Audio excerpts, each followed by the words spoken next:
Good morning. Good morning. All right, so do me a favor. I want you to close your eyes. It's fun, everyone listens. Picture your worst heartbreak.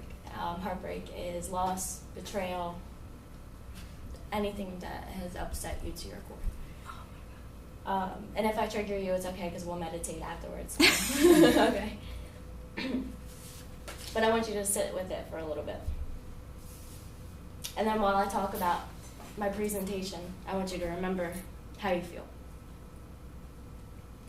There are only 12, oh, I'm sorry, my bad, you can open your eyes. Just remember that crappy feeling. When I practiced it in my room, it came out better. Okay, so there are only 12,000 documented cases of stress-induced cardiomyopathy, which is broken heart syndrome. Okay. So, during my survey, when I asked you guys if you've ever experienced, you know what I mean, like chest pain or loss to the point where you felt it, you know what I mean? Most of you guys said no. You said that you had experienced loss, but not to the point where you had physical symptoms. So I heard of broken heart syndrome when I was in the hospital. My grandma told me, but we couldn't figure out what was wrong with me. I had 3 EKGs done, and they couldn't figure it out, but I'll get to that. So, but I'm going to explain why this condition isn't a somatoform disorder, and a somatoform disorder means you suffer from a mental illness and you push what is emotionally happened to you into the physical. So they say that they can't prove it. But I'm going to tell you how I became to be a believer in the broken heart syndrome. WebMD says, what is intuitive to people is not necessarily intuitive to physicians. Emotional stress, conceptually, is the thing for cardiovascular risk as a physical illness or stress. But a lot of doctors blow that off because they think emotional stress is a psychological problem and not a physical problem. And that's why there isn't so many documented cases of it, because if you can't see it on an EKG, if you can't see it in blood work, no one's going to believe you. You can't explain emotional pain, you can only feel it. Broken heart syndrome is the reaction of stress hormones that can be caused by an emotionally stressful event. It could be a death of a loved one, a divorce, or a breakup, or a physical separation, betrayal, or a romantic separation. Like if your spouse is in the military, they go on deployment, you could be so physically upset because you're separated from them that you're worried about them that it triggers you to your core, to your chest. If you have a sensitive stomach, I'm sorry about this. I wish I could have pulled it up for you, but so these are your heartstrings. When they say that you're emotionally upset, I know I see your face, my bad. I'm sorry. But one way a broken heart can be identified is by the left heart chamber. The part of the heart becomes damaged because your heartstrings in that area break, hence the name, broken heart syndrome. Something can be so emotionally upsetting that these strings physically break. And that's the chest pain that people feel. So now I want to tell you what happened to me, and then I'll explain this pic. So last year I went to the hospital. I was complaining of chest pain and shortness of breath. I woke up in the morning and I couldn't breathe and I didn't understand what my problem was. I went to the doctors, they told me I was having a panic attack. I'm like, what kind of panic attack lasts 5 hours? That's weird. They asked me if I was drinking Red Bull, and you guys know I love Red Bull. But I was like, nah, not today.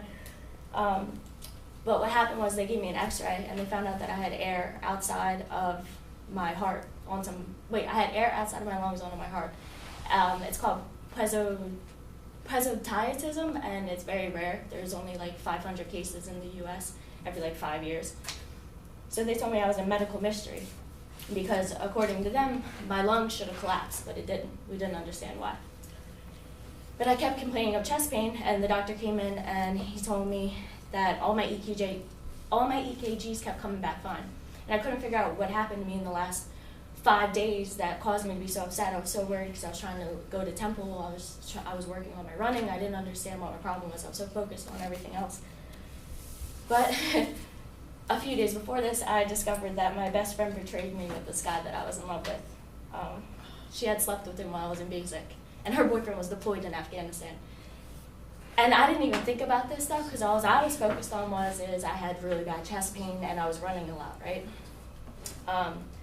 But I didn't put any of the broken heart syndrome stuff together until my grandma came in to visit me in the hospital. And she reminded me about my dad's boss. I'm going to say Mr. F because I don't know if anyone knows him. Mr. and Mrs. F. But hold on real quick. So I was on like the heart monitor. They knew there was something wrong with my chest, but they couldn't figure out what my deal was. They kept telling me they thought that I was having somatoform problems, but I could physically feel the pain in my chest. So it's not like even like I was on pain medicine. I just physically looked sad as hell. Right? You know what I mean? My bad. But at the heart of resilience is a belief in oneself, yet also a belief in something larger than oneself. I couldn't figure out how to explain what was wrong to me to them, but I knew there was something wrong because I could feel it.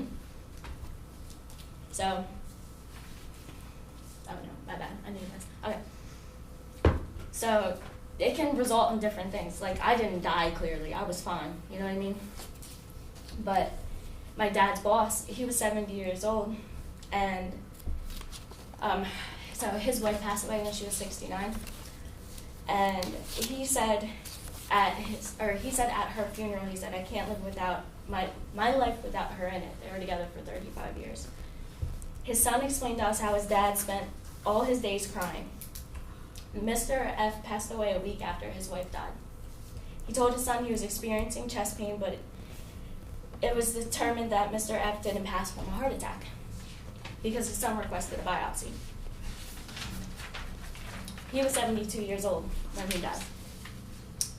But he didn't have any documented heart conditions before his death. He had no blocked arteries that would signal a heart attack.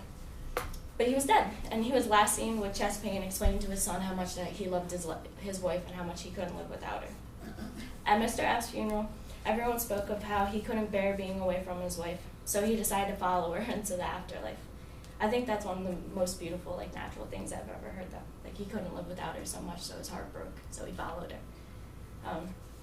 He took care of her every single day, and they say that that's what happens, you know what I mean? Like, when you become so dependent on somebody, or when somebody becomes so dependent on you, it kind of is like you're on the same wavelength kind of deal.